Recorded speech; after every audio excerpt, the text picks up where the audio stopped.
ये खबर पारुल यूनिवर्सिटी द्वारा प्रस्तुत की गई है।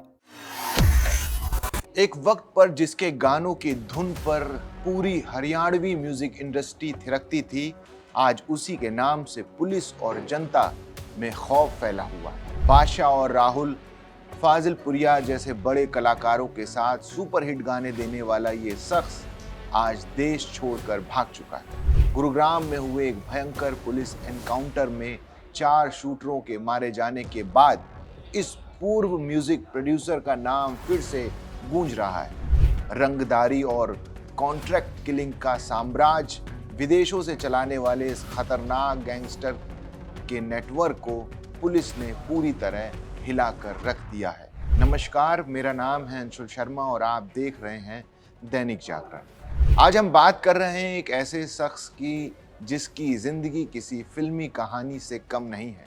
हरियाणवी म्यूजिक इंडस्ट्री के एक जाने माने हिट प्रोड्यूसर से लेकर हरियाणवी पुलिस की मोस्ट वांटेड लिस्ट में शामिल एक खूंखार गैंगस्टर बनने तक की ये कहानी आपको हैरान कर देगी।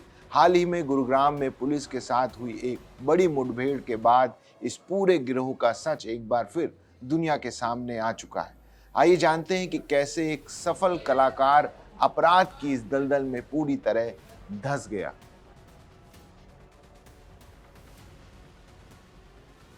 दीपक नादल मूल रूप से रोहतक का रहने वाला, उसकी उम्र इस वक्त करीब 39 साल है।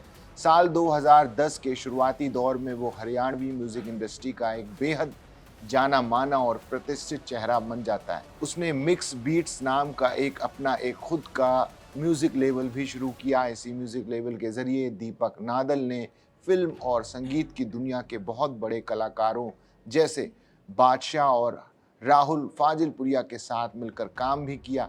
उस दौर के सबसे सुपरहिट गानों जैसे लड़की कर गई चुल, टू मैनी गर्ल्स और हरियाणवी रोडवेज में उसका नाम एक मुख्य प्रोड्यूसर के तौर पर प्रमुखता से आया था। इन गानों की कामयाबी ने दीपक नादल को एक पूरी इंडस्ट्री में एक नई पहचान और बहुत बड़ा रुतबा दिला दिया था। संगीत की दुनिया में सब कुछ बहुत अच्छा चल रहा था और ऐसा लगता था कि उसका भविष्य काफ़ी उज्जवल है, लेकिन पर्दे के पीछे उसके जिंदगी की कहानी कुछ और ही रुख अख्तियार कर रही थी।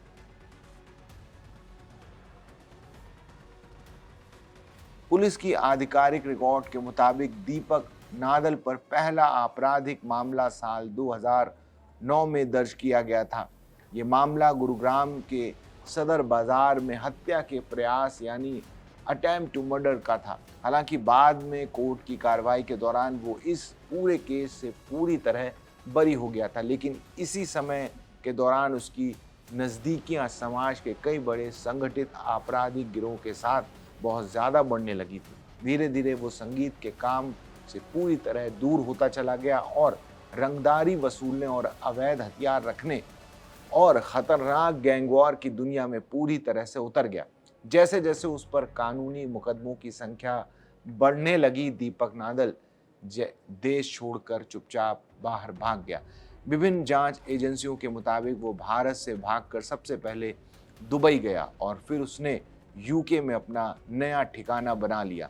इस वक्त उसके दोबारा दुबई में ही छुपे होने की पुख्ता जानकारी पुलिस को मिली है। वो आज वहीं से बैठकर इंटरनेट मीडिया, इंटरनेट कॉलिंग और अपने स्थानीय गुर्गों के माध्यम से हरियाणा और उसके आसपास के राज्यों में अपना पूरा आपराधिक गिरोह चलाता है। उस पर अब तक हत्या के प्रयास और करोड़ों की रंगदारी मांगने के कई गंभीर मामले दर्ज हो चुके हैं। हाल ही में गुरुग्राम के सुशांत लोकफेस एक इलाके में दीपक नादल गिरोह के 5 शूटर एक बिल्डर विशाल वेरी के घर पर रंगदारी वसूलने की नीयत से आए थे। पुलिस को जब इसकी भनक लगी तो वहां एक भयंकर मुठभेड़ हुई, जिसमें 4 शूटर मौके पर ही ढेर हो गए और एक शूटर गंभीर रूप से घायल हो गया। हरियाणवी पुलिस इसे दीपक नादल के पूरे नेटवर्क पर एक बहुत बड़ी और प्रभावी चोट मान रही है। पिछले महज 1 साल के भीतर इस गैंगस्टर ने गुरुग्राम शहर में करीब 1 दर्जन से भी ज़्यादा बड़ी वारदातों को अंजाम देकर पूरी तरह दहशत फैलाई। हालांकि इन सभी मामलों में पुलिस ने तत्परता से सख्त कानूनी कार्रवाई की, लेकिन दीपक नादल के गले तक गुरुग्राम पुलिस के हाथ अभी तक सीधे नहीं पहुंच पाए। इस गिरोह द्वारा वारदातों का ये खतरनाक सिलसिला पिछले साल जुलाई के महीने से शुरू हुआ था। पिछले साल 14 जुलाई को दीपक नादल गिरोह ने मशहूर गायक राहुल फाजिलपुरिया पर भी जानलेवा हमला करवाया था। एसपीआर रोड पर दो अज्ञात बदमाशों ने उसकी थार गाड़ी पर अंधाधुंध फायरिंग की थी। बताया जाता है कि उन दोनों के बीच 5 करोड़ रुपए के लेन देन को लेकर काफी वक्त से एक बड़ा विवाद चल रहा था।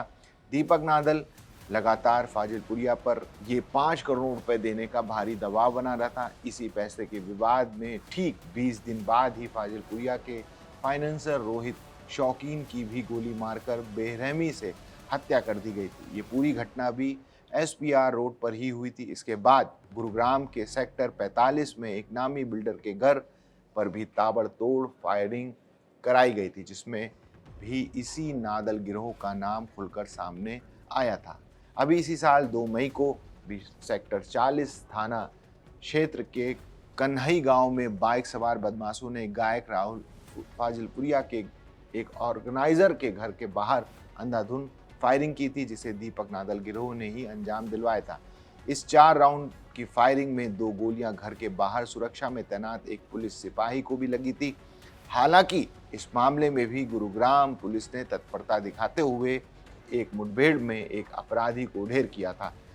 इसके अलावा भी इस गिरोह ने शहर में कई और संगीन वारदातों को अंजाम दिया है, जिसके चलते पुलिस अब इनके पूरे नेटवर्क को खत्म करने में जुट गई है।